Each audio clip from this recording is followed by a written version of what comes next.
आज हम लोगों ने ना थॉरेक्स करना है। आई नो थंबनेल के ऊपर वो एंडो लिखी हुई है, लेकिन ये थॉरेक्स की क्लास है। थंबनेल अभी जॉनसन हम चेंज कर लेते हैं, ठीक है। तो आज हम लोगों का थॉरेक्स था जो स्केड्यूल्ड था, ठीक है। तो हम लोग वो करेंगे। बाकी अगर आप लोगों को क्वेश्चन हो for all of those who are new, तो आप लोग जौन सा है ना चैट बॉक्स के अंदर पूछ सकते हैं, ठीक है, अगर किसी किस्म का कोई भी क्वेश्चन हो। तो सबसे पहले हमारे पास आ रहे कि sternocostal surface of the heart is form by the right ventricle. तो जो स्टेर्नोकॉस्टल सरफेस होती है ना, वो हार्ट की कौन सी होती है? जो आगे वाली सरफेस होती है, ठीक है। तो स्टेर्नोकॉस्टल सरफेस आ जाए या इंटीरियर सरफेस आ जाए, तो आपके पास कौन बना रहा होता है? Right ventricle of the heart बना रहा होता है, ठीक है। जो राइट बॉर्डर है आपके हार्ट का, वो आपके पास राइट एट्रियम बना रहा है, जबकि जो राइट वेंट्रिकल है वो आपके पास स्टेर्नोकॉस्टल बॉर्डर बना रहे हैं।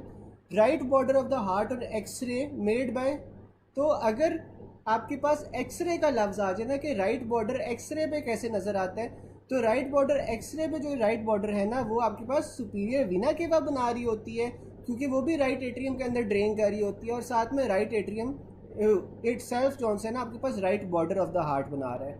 फिर उसने कहा है कि interior surface of the heart या sternocostal surface of the heart आपके पास कौन बनाता है? वो राइट वेंट्रिकल बनाता है।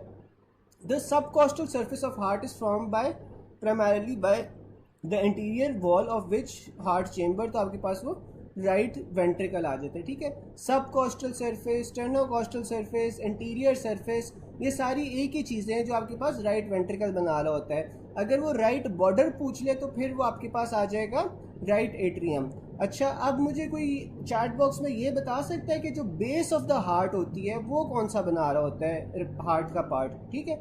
ये आप लोगों ने मुझे चैट बॉक्स में बताना है कि जो बेस होती है हार्ट की वो किससे बन रही होती है। फिर अगला पॉइंट हमारे पास आ जाता है structure arches over the root of left lung. तो रूट ऑफ लेफ्ट लंग के ऊपर से आपके पास कौन सा जाता है स्ट्रक्चर? जाता है अयोटा जाती है, ठीक है। अगर वो लेफ्ट लंग का पूछ ले कि लेफ्ट लंग के रूट के ऊपर से क्या चीज़ जा रही होती है, तो वो अयोटा होती है। अगर वो पूछ ले कि राइट लंग रूट के ऊपर से क्या जा रही होती है, तो आपके पास एजाइगस वेन जा रही होती है, ठीक है। लेफ्ट लंग रूट के ऊपर से आपके पास अयोटा जा रही होगी, क्योंकि देखो अयोटा आपके पास लेफ्ट साइड पे होती है ना, ठीक है, बॉडी की। तो अयोटा जौन सी होती है वो आपके पास लेफ्ट लंग रूट के ऊपर से जा रही होती है। और जो एजाइगस वेन होती है वो हमारे पास राइट साइड पे होती है, जो थॉरेक्स की सारी वीनस ड्रेनेज लेके जा रही होती है। तो एजाइगस वेन जौन सा है वो आपके पास राइट लंग रूट के ऊपर से जा रही होती है। फिर अगला आ जाता है structure interior to the root of both lungs. तो जो फ्रेनिक नर्व होती है ना, फ्रेनिक नर्व आपके पास रूट ऑफ बोथ लंग्स के इंटीरियर होती है, ठीक है। रूट आपके पास बेसिकली होता कहाँ है? लंग का, जहाँ पे उसका हाइलम होता है, जहाँ पे उसकी चीज़ें एंटर हो रही होती हैं, ठीक है। तो दोनों लंग के आगे से आपके पास रूट के क्या जा रही होगी? फ्रेनिक नर्व, जो कि डायफ्राम को सप्लाई करती है, ठीक है।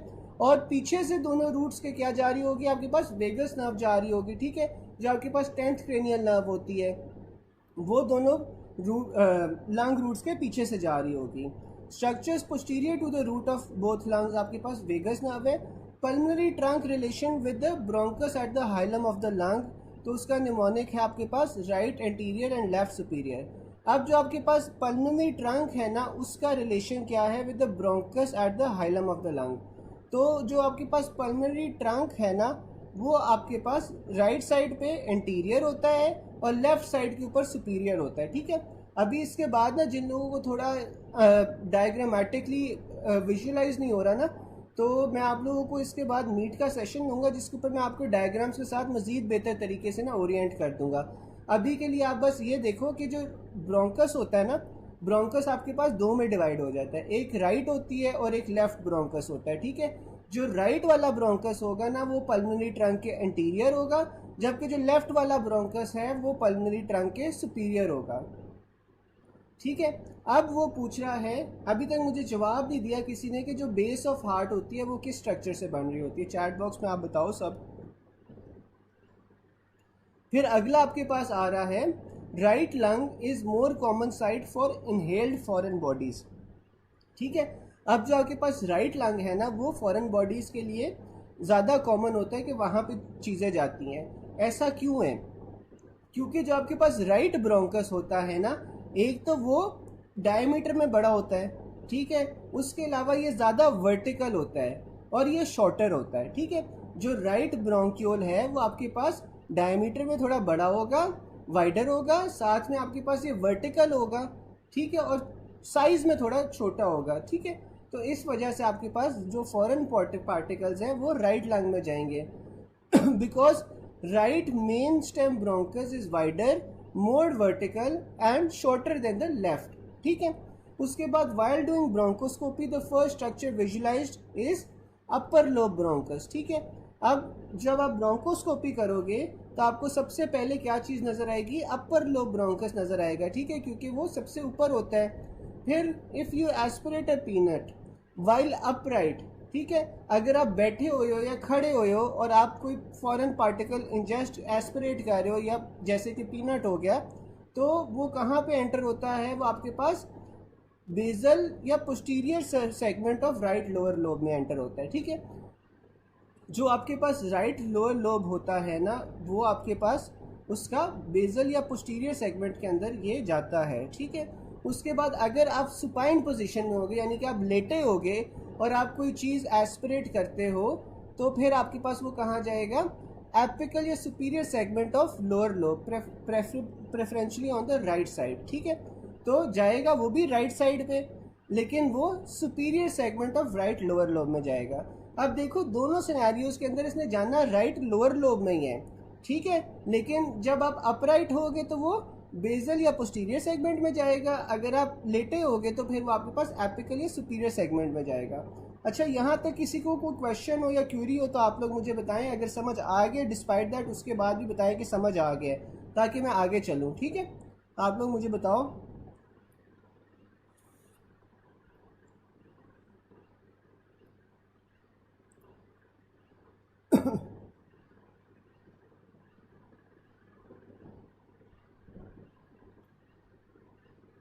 अच्छा, फिर आपके पास अगला आ रहा है, what nerve loops around the arch of aorta. तो आर्च ऑफ अयोटा के अराउंड में आपके पास कौन सी नर्व रूट लूप करती है, आपके पास लेफ्ट रिकरेंट लेरेंजियल नर्व होती है, ठीक है। जो आपके पास लेफ्ट रिकरेंट लेरेंजियल नर्व होती है ना, वो आपके पास आर्च ऑफ अयोटा के अराउंड लूप कर रही होती है। Left recurrent laryngeal nerve branch किसकी होती है, आपके पास वेगस नर्व की ब्रांच होती है। लेफ्ट रिकरेंट लेरेंजियल नर्व की इंजरी से क्या होता है, आपके पास होर्सनेस ऑफ वॉइस हो रही होती है, ठीक है। फिर आ जाता है which of the following arches over the root of right lung. तो राइट लंग के रूट के ऊपर से हमने पढ़ा था क्या चीज़ आर्च कर रही थी, एजाइगस वेन, जबकि लेफ्ट लंग रूट के ऊपर से क्या चीज़ जाती है, अयोटा। अब boy inhales a coin which in which bronchus will the coin lodge, तो आपके पास राइट लोअर लोब ब्रोंकस होता है, ठीक है। फिर आपके पास आ जाता है inhaled foreign body in which segment, तो आपके पास वो राइट लोअर ब्रोंकस आ जाता है। A surgeon is performing bronchoscopy on a patient, which of the following will be seen first by the surgeon, तो आपके पास राइट अपर लोब ब्रोंकस आता है, ठीक है। फिर foreign body most commonly goes to right upper right lung lower lobe, ठीक है।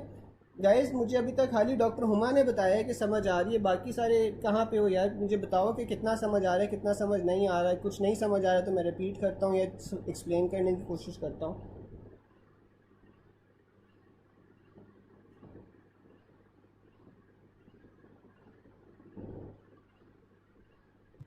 अच्छा, उसके बाद अगला आपके पास आ जाता है, a surgeon is performing bronchoscopy on a patient, which of the following be seen first by the surgeon, तो आपके पास राइट अपर लोब ब्रोंकस आ जाता है। Foreign body most commonly goes to right lung lower lobe, ठीक है।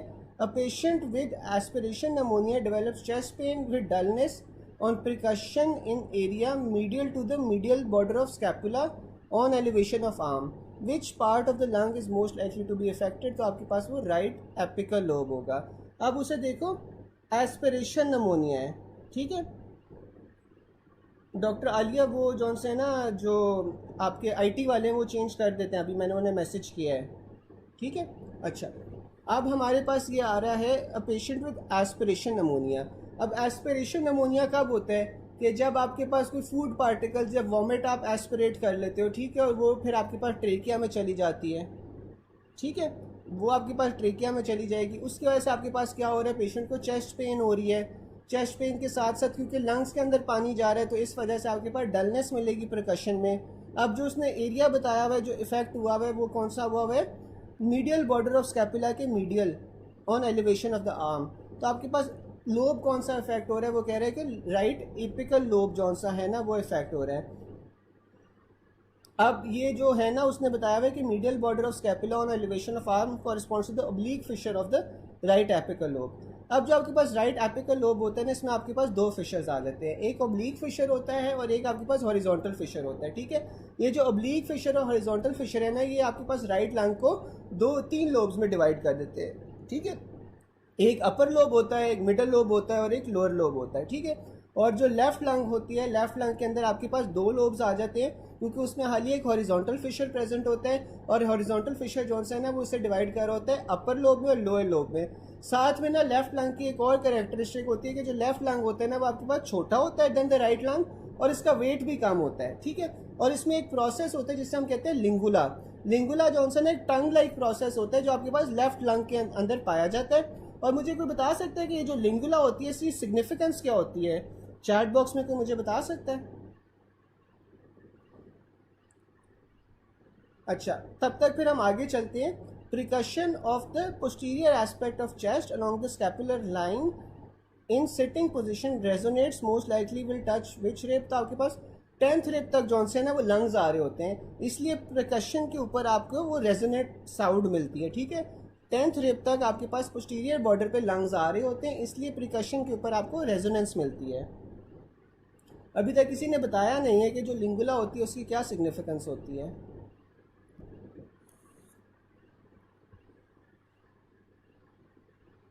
अच्छा, फिर अगला आपके पास आ जाता है inhaled foreign body most likely gets lodge in which bronchus. तो अगर आप कोई फॉरेन बॉडी इनहेल कर रहे हो तो वो ब्रोंकस के किस पार्ट के अंदर जाके लॉज होगी? राइट लोअर ब्रोंकस के अंदर, ठीक है।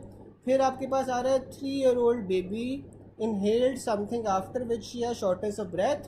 On examination, breath sounds on the right were normal while on the left side were absent.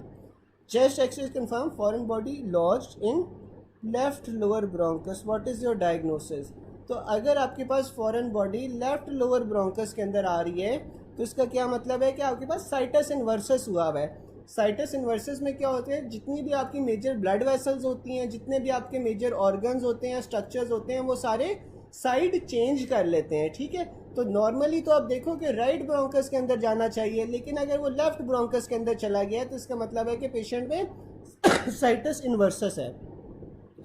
Sites inversus also called situs inversus is a congenital condition in which the major visceral organs are reversed or mirror image of their normal positions. The normal arrangement of internal organs is known as situs solitus, ठीक है। situs solitus होता है जो आपके पास normal position होती है, situs inversus होगा जब ऑपोजिट हो जाएगा।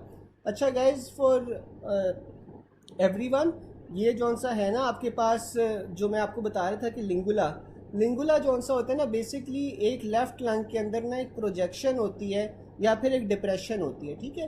लेफ्ट लंग के अंदर ये डिप्रेशन क्यों होती है? ताकि वो हार्ट को अकोमोडेट कर सके, क्योंकि हार्ट भी आपका लेफ्ट साइड पे होता है, ठीक है। तो जब लाइक आप वो पेरिकार्डियोसेंटेसिस कर रहे होते हो ना, तो ये तब लिंगुला वाली जो जगह है that becomes of significant importance, because वहाँ से फिर आप जौन से ना हार्ट को अप्रोच कर सकते हो टू टेक फ्लूइड, ठीक है। अच्छा, फिर अगला आपके पास पॉइंट आ रहा है regarding Broncos pulmonary segments supplied by tertiary bronchus. अच्छा, अब ये जो ब्रोंको पल्मरी सेगमेंट्स होते हैं ना, बेसिकली आप लंग को काफ़ी सारे ब्रोंको पल्मरी सेगमेंट्स में डिवाइड कर देते हो, ठीक है। अब जो राइट लंग होता है उसमें भी 10 होते हैं bronchopulmonary segments, left lung में भी 10 होते हैं, ठीक है। अब कई जगह जो सा ना ये भी लिखा होता है कई बुक्स में कि जो लेफ्ट है उसमें ब्रोंको पल्मरी सेगमेंट 8 होते हैं, राइट में 10 होते हैं, लेकिन फॉर योर कन्वीनियंस आप इस तरह याद रख लो कि दोनों में 10-10 ही होते हैं। अब ये जो ब्रोंकोपल्मरी सेगमेंट्स हैं ना, इनकी सिग्निफिकेंस क्या होती है? जो ब्रोंकोपल्मरी सेगमेंट्स हैं, लेट्स सपोज कि लंग के एक पार्ट के अंदर आपके पास कार्सिनोमा आ गया है, तो उसकी क्या सिग्निफिकेंस होगी कि आप पूरा का पूरा वो जो ब्रोंकोपल्मरी सेगमेंट है ना वो निकाल सकते हो without affecting the entire lung. ऐसा क्यों है? क्योंकि जो हर ब्रोंकोपल्मरी सेगमेंट होता है ना उसकी अलग से आपके पास उससे अलग से आपके पास एक सेपरेट टर्शरी ब्रोंकस सप्लाई कर रहा होता है, उसकी अलग से आपके पास एक आर्टरी सप्लाई कर रही होती है। इसलिए अगर आप वो निकाल भी देते हो ना तो फिर आपके पास बाकी का जो लंग है वो इफेक्ट नहीं होता, ठीक है। फिर आपके पास आ रहा है there are 10 broncho segments in the right lung. Upper lobe में आपके पास अपर लोब में आपके पास जौन से हैं वो 3 होते हैं, मिडल लोब में 2 होते हैं और लोअर लोब में 5 होते हैं। ठीक है, अब मैंने आप लोगों को बताया था कि जो राइट लंग है उसे हम 3 लोब्स में डिवाइड कर रहे थे, अपर में, मिडल में और लोअर में। और इसमें आपके पास 2 फिशर थे, एक हॉरिजॉन्टल फिशर था और एक ऑब्लिक फिशर था। ठीक है, जो उसे अपर, मिडल और लोअर के अंदर डिवाइड कर रहा था। फिर आपके पास जो लेफ़्ट लंग होता है ना, लेफ़्ट लंग के अंदर आपके पास उसने लिखा हुआ है 8 to 9 सेगमेंट्स होते हैं, क्योंकि इसमें आपके पास 2 लोब्स होंगे ना, अपर और लोअर। इसमें ऑब्लिक फिशर नहीं होता, इसमें खाली हॉरिजॉन्टल फिशर होता है। फिर आपके पास अपर लोब में वो कह रहा है कि 4 होते हैं, लोअर लोब में भी 4 होते हैं। ठीक है, अब इसमें जो वो 10 कहता है ना, 10 में वो ये जो लिंगुला मैंने बताया था ना, लिंगुला में भी को भी वो डिवाइड कर रहा होता है इनको ब्रोंकोपल्मोनरी सेगमेंट्स। तो वो अपर लिंगुलर या लोअर लिंगुलर ये मिला के आपके पास फिर वो 10 हो जाते हैं। ठीक है, तो इसीलिए कई किताबों में 8 लिखा हुआ है, कई में 10 लिखा हुआ है। ठीक है, फिर अगला आपके पास आ जाता है it's pyramidal in shape with apex. जो आपके पास हर ब्रोंकोपल्मोनरी सेगमेंट होता है वो पिरामिडल होता है शेप में and pointed in the direction of the hilum. ठीक है, हाइलम क्या होता है, वो वाला लंग का स्ट्रक्चर होता है जहाँ से सारी चीज़ें अंदर या बाहर जा रही होती है लंग के अंदर। And its base is in the direction of the top layer of the lung. ठीक है, फिर आ रहा है it is encompassed by connective tissue. तो जो हर ब्रोंकोपल्मोनरी सेगमेंट होता है उसके अराउंड आपके पास कनेक्टिव टिश्यू होता है। इज़ एरेटेड बाय सेगमेंटल या टर्शरी ब्रोंकस। फिर आपके पास आ रहा है कि every section has its own artery, जिस तरह मैंने आपको बताया था, a segmental branch of the pulmonary artery. और हर सेक्शन की अपनी लिम्फेटिक ड्रेनेज होती है। ठीक है, अब इसमें आपके पास अलग से टर्शरी ब्रोंकस आ रहा है, अलग से आपके पास आर्टरी आ रही है और अलग से आपके पास लिम्फेटिक्स आती हैं। ठीक है, अब एक इसमें अनोमली है फिर जो CPSP टेस्ट करने जिस पसंद है, वो क्या है कि जो पल्मोनरी वेन्स होती हैं ना, जो इसकी वीनस ड्रेनेज होती है, वो सारों की कलेक्टिव होती है। ठीक है, अब हर ब्रोंकोपल्मोनरी सेगमेंट की अलग से आर्टरी होगी, अलग से लिम्फ ड्रेनेज होगी, अलग से एरेशन होगी, लेकिन जो वीनस सिस्टम है ना वो शेयर हो रहा होता है between all the bronchopulmonary segments. ठीक है, फिर आ रहा है how many bronchopulmonary segments. Right lung में आपके पास 10 होते हैं। Which lobe has 3 bronchopulmonary segments. तो 3 आपके पास किस में थे, राइट सुपीरियर में। मिडल में कितने थे, 2। लोअर में कितने थे, 5। ठीक है, तो जो 3 ब्रोंकोपल्मोनरी सेगमेंट्स होते हैं वो राइट सुपीरियर में होते हैं, 2 ब्रोंकोपल्मोनरी सेगमेंट्स राइट मिडल में होते हैं, 5 आपके पास इंफीरियर में होते हैं। 7th bronchopulmonary segment in the lung, ये आप बस एज इट इज़ याद कर लो, ये ना इतना टेस्ट नहीं होता। मैं कोशिश करूँगा कि डायग्राम जो इसके बाद दिखानी है उसमें आपको ना ये समझा भी दूँ, लेकिन 7th जो ब्रोंकोपल्मोनरी सेगमेंट होता है ना लेफ़्ट लंग के अंदर, उसे हम मीडियल बेसल भी कहते हैं। ये मैं आप लोगों को मीट के अंदर ना डायग्राम दिखाऊंगा, उसके अंदर आपको बेहतर समझ आ जाएगी कि मीडियल बेसल कौन सा होता है। Regarding bronchopulmonary segment supplied by segmental bronchus with terminal branch of artery. अब जो ब्रोंकोपल्मोनरी सेगमेंट है उसकी आपके पास अलग से terminal branch of pulmonary artery होती है। ठीक है, regarding pulmonary segment each segment has its own artery and bronchus. Tertiary segmental bronchus is differentiated from following in not having a terminal bronchioles, not having cartilage, sorry, tertiary segmental bronchus is differentiated from following in not having cartilage। तो आपके पास वो terminal bronchiole से differentiate होता है। ठीक है, अब जो आपके पास टर्मिनल ब्रोंक्यूल्स हैं ना उसके अंदर आपके पास कार्टिलेज होती है, इसमें नहीं होती। ठीक है, which is correct regarding bronchopulmonary segment, तो वो एरेट होता है by tertiary bronchus. Tubular airway with lots of air sac, वो आपके पास कौन सा होगा, एल्वियोलर डक्ट होती है। एल्वियोलर डक्ट से आपके पास फिर एल्वियोलर सैक्स बन रहे होते हैं। ठीक है, और जो ये होता है ट्यूब लाइक होता है या ट्यूबुलर होता है। फिर आपके पास अगला आ जाता है carcinoma of apex of lung which segment will collapse, तो आपके पास वो एपिकल सुपीरियर होता है। ठीक है, तो अगर एपेक्स ऑफ लंग के आपके पास कार्सिनोमा आया है ना तो आपके पास एपिकल सुपीरियर सेगमेंट जौन सा होता है वो कोलैप्स होता है। अच्छा गाइस, मुझे ये बताओ कि अभी तक किसी को कोई चीज़ ना समझ आ रही हो।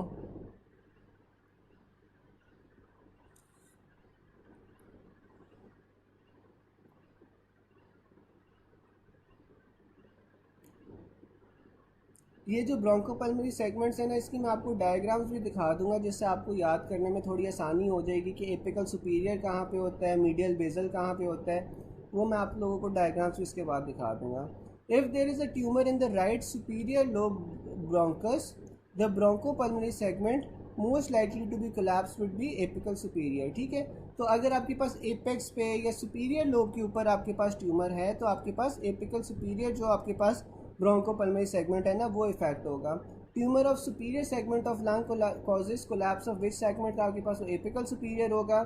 With blockage of right superior bronchus due to mass which bronchopulmonary segment is likely to collapse, तो आपके पास वो राइट एपिकल सुपीरियर आ जाता है। ठीक है गाइज, आप लोग मुझे थोड़ा सा ना चैट बॉक्स में फीडबैक देते जाओ ताकि मुझे पता चलता जाए आप लोगों को समझ आ रहा है। डॉक्टर अफशान, ये अभी हमारे पास थॉरेक्स हो रहा है। अच्छा, फिर आपके पास ना अगला पॉइंट आ रहा है no cartilage in terminal bronchus. हाँ, जो टर्मिनल ब्रोंकस होता है ना उसके अंदर आपके पास कार्टिलेज नहीं होती, जो टर्शरी ब्रोंकस होता है उसमें कार्टिलेज होती है। ठीक है, देखो आपके पास टर्शरी, पहले आपके पास प्राइमरी ब्रोंकस आता है, फिर सेकेंडरी आता है, फिर टर्शरी आता है, टर्शरी से आपके पास टर्मिनल ब्रोंकस आता है, टर्मिनल ब्रोंकस से आपके पास रेस्पिरेटरी ब्रोंकस आता है। तो आपके पास जो कार्टिलेजेस है ना वो आपके पास टर्मिनल ब्रोंकस के अंदर, ब्रोंक्यूल्स के अंदर ख़त्म होना शुरू हो जाती है। ठीक है, ये वाला पॉइंट है। डॉक्टर साहिबा, I am trying my best to explain you, जो चीज़ें एक्सप्लेन हो सकती हैं। कई चीज़ें ऐसी हैं जो डायग्राम से मैं आपको मज़ीद बेहतर जौन से एक्सप्लेन कर दूंगा, लेकिन याद तो आपने करना है। ठीक है, तो जितना हो सकता है मैं आपको अभी एक्सप्लेन कर रहा हूँ, बाकी मैं आपको डायग्राम से भी एक्सप्लेन कर दूंगा। एट दी एंड आप लोगों ने बिल्कुल रट्टा ही मारना है। ठीक है, फिर आपके पास आ रहा है कि air enters into the bronchopulmonary segments to tertiary bronchi. ठीक है, अब आपके पास जो एयर है वो ब्रोंकोपल्मोनरी सेगमेंट्स में कैसे आती है, वो टर्शरी ब्रोंकस से आती है। क्लारा सेल्स जौन से होते हैं वो भी आपको टर्मिनल ब्रोंक्यूल्स पे मिलते हैं। ठीक है, difference between right lung root from left lung root, तो जो आपके पास राइट लंग रूट और लेफ्ट लंग रूट होती है उसमें क्या डिफरेंस होता है, number of primary bronchi different होते हैं। ठीक है, अब मुझे आप लोगों में से कोई बता सकता है कि राइट लंग रूट में कितने वो आपके पास प्राइमरी ब्रोंकाई आ जाते हैं और लेफ्ट लंग रूट के अंदर कितने प्राइमरी ब्रोंकाई आ जाते हैं, मुझे कोई बता सकता है? Right lung different from left lung, right lung आपके पास लार्जर इन साइज़ होता है। मैंने बताया था कि जो लेफ़्ट लंग होता है वो स्मॉलर होता है क्योंकि उसमें हार्ट को भी अकोमोडेट करना होता है। ठीक है, फिर आपके पास आ रहा है the respiratory zone where gaseous exchange occurs extend beyond terminal bronchioles. ठीक है, तो आपके पास जो टर्मिनल ब्रोंक्यूल से आगे आपके पास रेस्पिरेटरी ब्रोंक्यूल्स आते हैं ना, वहाँ पे आपके पास ये गैसियस एक्सचेंज होना शुरू होती है। Number of divisions in lower air आपके पास 23 होते हैं। Bronchopulmonary segments arrangement right side में कितनी होती है, जो सुपीरियर लोब होता है उसमें 3 होती हैं, मिडल में 2 होती हैं, नीचे में 5 होती हैं। रूट और हाइलम में कोई डिफरेंस नहीं है डॉक्टर जोया, एक ही चीज़ है। कहीं पे वो इंटरचेंजेबली यूज़ कर रहा है, कहीं पे वो रूट यूज़ कर रहा है, कहीं पे वो हाइलम यूज़ कर रहा है, एक ही चीज़ है। How many bronchopulmonary segments are in lower middle and upper lobe, तो 5 2 3 होते हैं। अपर में 3 होते हैं, मिडल में 2 होते हैं, लोअर में 5 होते हैं। फिर आपके पास ना ओपनिंग्स आ जाती है डायफ्राम की। ठीक है, अब जो डायफ्राम की ओपनिंग्स है ना उसमें आपके पास क्या आता है कि पहले आपके पास आती है सबसे ऊपर वीना केबल ओपनिंग, फिर आपके पास आती है ईसोफेजियल ओपनिंग, और फिर आपके पास आती है एयोटिक हाइटस या एयोटिक ओपनिंग। ठीक है, अब जो आपके पास वीनल केबल ओपनिंग है ना वो आपके पास आती है T8 के लेवल पे।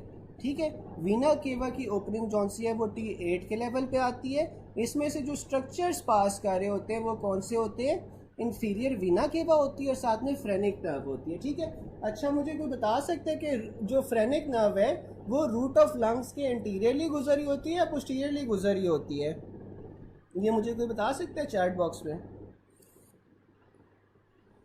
फिर आपके पास जो वीना केबल ओपनिंग है ना, वीना केबल ओपनिंग के अंदर आपके पास जो स्ट्रक्चर्स आ रहे होते हैं वो इंफीरियर वीना केवा है और फ्रेनिक नर्व है, वो T8 के लेवल पे होती है। फिर ईसोफेजियल ओपनिंग 2 लेवल्स नीचे T10 के लेवल पे होती है, और इसमें से जो आपके पास स्ट्रक्चर्स गुजरे होते हैं वो इसोफेगस होता है, वेगस नर्व होती है, लेफ्ट गैस्ट्रिक आर्टरी होती है और ईसोफेजियल वेन्स होती हैं। ठीक है। अच्छा, जो आपके पास ईसोफेजियल ओपनिंग थी वो T10 के लेवल पे थी। इसमें से आपके पास अयोटा गुजरी थी, सॉरी ईसोफेगस गुजरा था, साथ में आपके पास वेगस नर्व गुजरी थी, साथ में आपके पास लेफ्ट गैस्ट्रिक आर्टरी गुजरी थी और ईसोफेजियल वेन्स गुजरी थी। मुझे ज़रा 1 सेकंड देना, मैं ज्वाइन करता हूँ, जस्ट वेट अ सेकंड।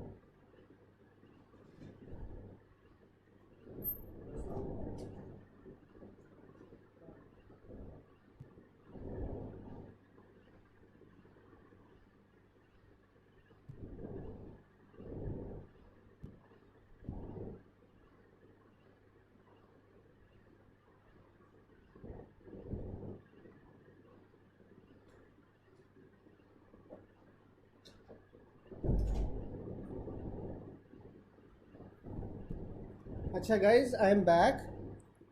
हमारे पास ना यार 3 ओपनिंग्स थी। सबसे पहले जौन सा है ना, हमारे पास बिना केबल ओपनिंग थी, फिर इसोफेजियल ओपनिंग थी। बिल्कुल डॉक्टर इकरा सही कह रही हैं कि जो आपके पास फ्रेनिक नर्व होती है वो रूट के एंटीरियरली गुजरी होती है। ठीक है। फिर हमारे पास बिना केबल ओपनिंग थी, इसोफेजियल ओपनिंग थी और आयोटिक हाइएटस था। बिना केबल ओपनिंग जौन से वो T8 के लेवल पे थी। इसमें से जो स्ट्रक्चर्स गुजर रहे थे वो आपके पास कौन से गुजर रहे थे, इन्फीरियर वेना केवा और फ्रेनिक नर्व गुजरी थी। ठीक है। इसोफेजियल ओपनिंग T10 के लेवल पे थी। इसमें से आप इस तरह याद लो, T10 के लेवल पे तो क्रेनियल नर्व 10 गुजरेगी, वेगस नर्व गुजरेगी। अब इसोफेजियल ओपनिंग है तो जाहिर है इसमें से इसोफेगस भी गुजरेगा। फिर आपके पास लेफ्ट गैस्ट्रिक आर्टरी आ जाती है और इसोफेजियल वेन्स आ जाते हैं। ठीक है। तो ये सारे स्ट्रक्चर जौन से आपके पास इसोफेजियल ओपनिंग में से गुजर रहे होते हैं। फिर आपके पास जौन सा है ना, आयोटिक हाइएटस आ जाता है। जो आयोटिक हाइएटस है ये आपके पास T12 के लेवल पे होता है, जहाँ से आयोटा गुजरी होती है। तो इसे आप रेड वाइट ब्लू के से याद रख सकते हो कि रेड से आपके पास आयोटा होगी, वाइट से आपके पास थोरैसिक डक्ट होगी और ब्लू से आपके पास एजाइगस वेन होगी। ठीक है। तो जो स्ट्रक्चर्स आपके पास T12 से गुजर रहे होते हैं या आयोटिक हाइएटस में से गुजर रहे होते हैं वो आपके पास कौन से आते हैं, iota, thoracic duct, azygos when. ठीक है। ये आपके पास सारे स्ट्रक्चर्स जौन से होते हैं आयोटिक हाइएटस से गुजरते हैं। आप 1 मिनट लो और ये जौन सा है ना आप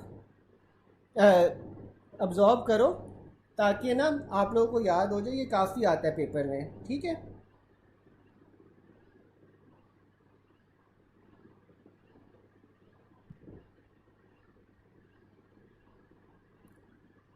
अच्छा चलो, अब हम आगे चलते हैं। आयोटिक ओपनिंग इन डायफ्राम आपके पास कौन सी आती है, T12 आती है। फिर आपके पास oesophageal opening in diaphragm is at the level of T10। At oesophageal opening which structure is accompanied by oesophagus, तो आपके पास वो वेगस नर्व होती है। Which structure passes from the most posterior hiatus of the diaphragm, तो सबसे नीचे आपके पास कौन से गुजरी होती है, एजाइगस वेन गुजरी होती है ना, जो सबसे नीचे वाला हाइएटस होता है उसमें से। ठीक है।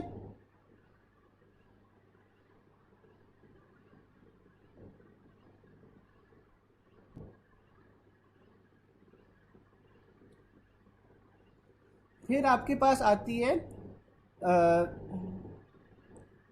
Which of the following structure passes to the aortic hiatus, आपके पास एजाइगस वेन होती है। Aneurysm of aorta at aortic opening will compress, तो आपके पास वो थोरैसिक डक्ट और एजाइगस वेन को कंप्रेस करती है। ठीक है। क्योंकि आपके पास जो आयोटिक ओपनिंग होती है वहाँ से क्या चीज़ें गुजरी होती है, थोरैसिक डक्ट और एजाइगस वेन गुजरी होती है। फिर आज आपके पास आ जाता है when that directly drains into the superior vena cava. तो यार आपके पास जो एजाइगस वेन होती है ना, एजाइगस वेन आपके पास जो मेन आपके पास थोरैक्स की वीनस ड्रेनेज होती है ना, वो आपके पास एजाइगस वेन पे से होती है। और एजाइगस वेन होती कहाँ पे है, वो आपके पास राइट साइड पे होती है। ठीक है।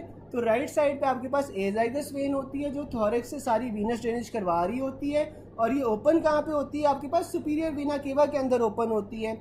फिर आपके पास अगला पॉइंट आ जाता है, ligamentum arteriosus is present between aortic arch and left pulmonary artery.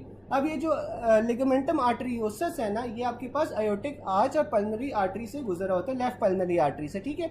अब ये बच्चों में होता है। ठीक है। क्योंकि बच्चों के अंदर जब लंग्स मैच्योर नहीं हुए होते तो आपके पास बेसिकली जो ये कनेक्शन होता है ये एक शंट क्रिएट कर देता है। ठीक है। और जब आपके पास अडल्ट में आपके पास जो लंग्स होते हैं वो मैच्योर हो जाते हैं, तो ये आपके पास जो लिगामेंटम आर्टरियोसस है ये बंद हो जाता है। ठीक है।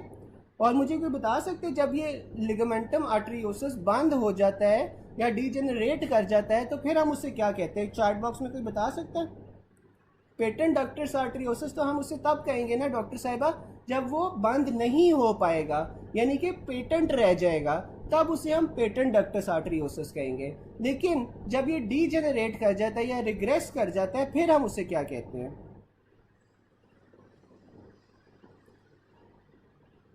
अच्छा, फिर आपके पास अगला पॉइंट आ जाता है which of the following structures passes through the posterior diaphragmatic opening. तो आपके पास वो aorta azygos vena thoracic duct होती है। फिर आपके पास अगला पॉइंट आ जाता है posterior diaphragmatic opening refers to the aortic opening या अयोटिक हाइएटस को हम कहते हैं posterior diaphragmatic opening. In the aortic opening, if the diaphragm is constricted, which of the following structure will be compressed along with aorta? तो आपके पास वो thoracic duct और एजाइगस वेन आ जाती है क्योंकि ये सारी चीज़ें आपके पास aortic opening से गुजरी होती हैं। The esophagus passes through the esophageal opening। साथ में हमारे पास कौन कौन सी चीज़ें गुजरी थी? T10 के ऊपर ईसोफेजियल ओपनिंग थी, तो 10th नर्व यानी कि वेगस नर्व गुजरती है, ईसोफेजियल वेन्स गुजरती हैं, साथ में आपके पास लेफ्ट गैस्ट्रिक आर्टरी जो सी है ना वो गुजरी थी ईसोफेजियल ओपनिंग से। बिल्कुल, डक्टस आर्टरियोसिस कहते हैं। ठीक है, डक्टस आर्टरियोसिस कहते हैं। फिर आपके पास अगला आ रहा है due to blockage of azygos vein which of the following tributaries will be enlarge या इंगॉज्ड। तो यार जो आपके पास एजाइगस वेन होती है ना वो आपके पास बन कैसे रही होती है? जो एजाइगस वेन है ना वो राइट साइड पे बन रही होती है और राइट साइड पे सब कोस्टल वेन्स और राइट असेंडिंग लंबर वेन्स ये दोनों मिला के ना आपके पास एजाइगस वेन बना रही होती हैं। ठीक है। राइट सब कोस्टल कहाँ पे होगी? आपकी बिल्कुल जो कोस्टल कार्टिलेजेस हैं उसके नीचे से आपके पास राइट कोस्टल सब कोस्टल आएगी और जो पाऊ है पाऊ से आपके पास राइट असेंडिंग लंबर आएगी। दोनों मिल के आपके पास क्या बनाएंगी? एजाइगस वेन बनाएंगी जो कि थोरैसिक रीजन से वीनस ड्रेनेज करेगी और ये ओपन कहाँ पे होगी? Directly into the superior Veena केवा। Which of the following tributaries will dilate as a result of long tumor compressing azygous vein? तो एजाइगस वेन का अगर ट्यूमर हो जाए जिससे वो एजाइगस वेन कंप्रेस हो जाती है तो जो वेन्स इसके अंदर ड्रेन कर रही थी ना वो आपके पास डायलेट हो जाएंगी। ठीक है, तो आपके पास राइट असेंडिंग लंबर और सब कोस्टल वेन जौन से वो डायलेट हो जाएगी अगर वो आगे से कहीं पे ड्रेन ही नहीं हो पा रही। ठीक है। फिर आपके पास आ जाता है लेंथ ऑफ थोरैसिक डक्ट आपके पास 45 सेंटीमीटर होती है। ठीक है, जो थोरैसिक डक्ट होती है उसकी लेंथ आपके पास 36 से 45 सेंटीमीटर होती है। और थोरैसिक डक्ट का काम क्या होता है कि ये आपके पास सारी जो लिम्फ होती है लिम्फेटिक ड्रेनेज वो थोरैसिक डक्ट के अंदर जाती है और थोरैसिक डक्ट जौन सी होती है सारी लिम्फ लेके वो ओपन कहाँ पे होगी? वो आपके पास इंटरनल जुगुलर वेन और जो लेफ्ट सबक्लेवियन वेन का बॉर्डर बनता है ना वहाँ पे जाके थोरैसिक डक्ट ओपन होती है और सारा का सारा लिम्फ जौन सा है वो फेंक देती है इसके दरमियान में। ठीक है, thoracic duct drains into the junction of the left subclavian and left internal jugular vein. Aneurysm of aortic opening will compress thoracic duct और azygous vein। ठीक है, यहाँ तक किसी को कोई चीज़ ना समझ आई हो?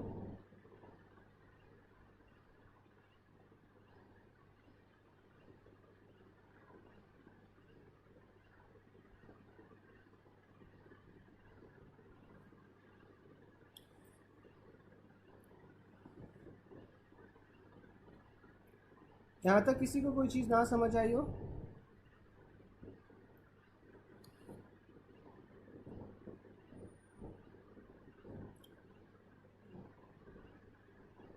मुझे ना एक सेकंड ज़रा देना, मुझे जस्ट लेट मी कंफर्म कि आप लोगों का ना थॉरेक्स अगर आप लोगों ने कल भी करना है तो फिर आज हम इतना ही करते हैं, वरना अगर थॉरेक्स मुझे बस ना एक सेकंड स्केड्यूल देखने दो।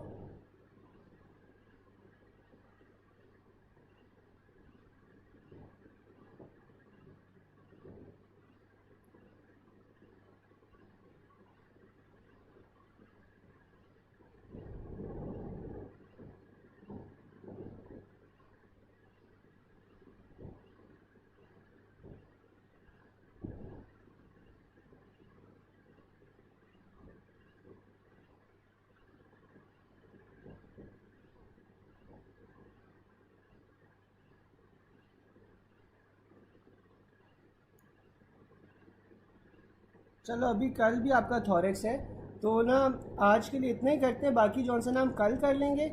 और गाइज इस तरह है कि ना अभी मैं मीट का लिंक शेयर कर रहा हूँ, तो आप लोग मीट पे आ जाओ।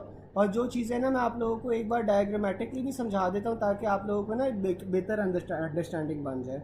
हाँ, मैं जॉन सा ना आपको लंग रूट के रिलेशंस भी जॉन सा ना एक्सप्लेन कर दूँगा, ठीक है।